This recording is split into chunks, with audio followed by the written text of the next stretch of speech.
Os santos trazem para nós testemunhos da fé, de uma fé que está reacendendo no coração de cada um de nós. A pandemia nos ajuda a voltar à fé. Por isso, o exemplo de cada santo possa te ajudar a viver com muita alegria a fé em Jesus ressuscitado. O Senhor te abençoe e te guarde. Volte para você o seu lar e dê a paz. Em nome do Pai, e do Filho, e do Espírito Santo. Amém. Santa Perpétua e Felicidade, dia 7 de março. Uma nobre e uma escrava. O que sabemos sobre as origens das duas é pouco, porém digno de nota. Perpétua era nobre da cidade de Cartago, no norte da África. Felicidade era escrava perpétua, também de Cartago. As duas tinham por volta de 20 anos e eram cristãs, numa região dominada pelo Império Romano, em tempos de perseguição contra os cristãos. Perpétua era rica, de família tradicional e nobre. Seu pai era pagão. Quando da prisão, ela tinha apenas 22 anos e era mãe de um bebê recém-nascido. Felicidade, sua escrava, estava com 8 meses de gravidez. As duas foram presas no ano de 203, por ordem do imperador romano Severo, pelo simples fato de serem cristãs. Severo, cujas origens familiares também estavam na África, tinha emitido um decreto de pena de morte aos cristãos. As duas sofreram as atrocidades da prisão unidas, pela fé e oração, e dando força uma à outra. Estando na prisão, Perpétua escreveu um diário que está entre os mais comoventes e realistas da história da Igreja.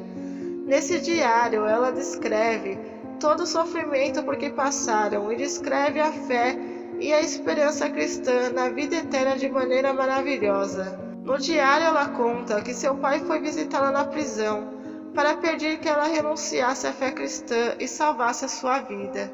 Ela, porém, preferiu a morte a negar o Senhor de sua vida, Jesus Cristo.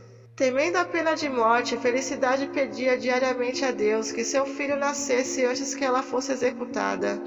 Assim aconteceu.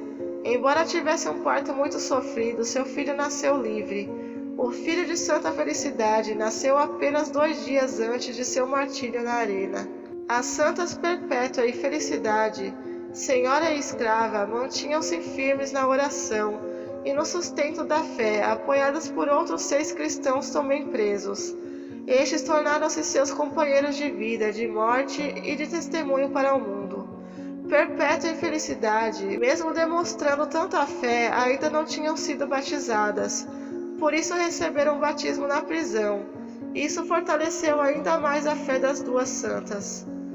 Segundo os relatos oficiais da época que completavam o diário de Santa Perpétua, os cristãos homens foram martirizados primeiro, tendo sido jogados aos leopardos famintos. Estes os deceparam.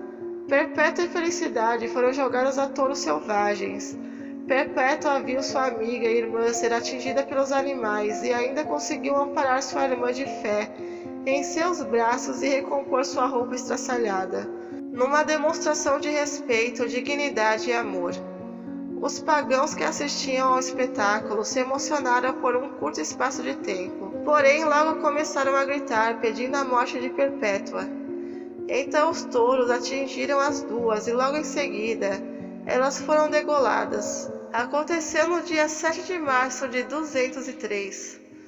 Pelo fato de terem sido martirizadas, ou seja, morreram por causa de fé em Jesus Cristo, as duas foram canonizadas e se tornaram exemplo de fé e coragem, fazendo aumentar bastante o número dos cristãos.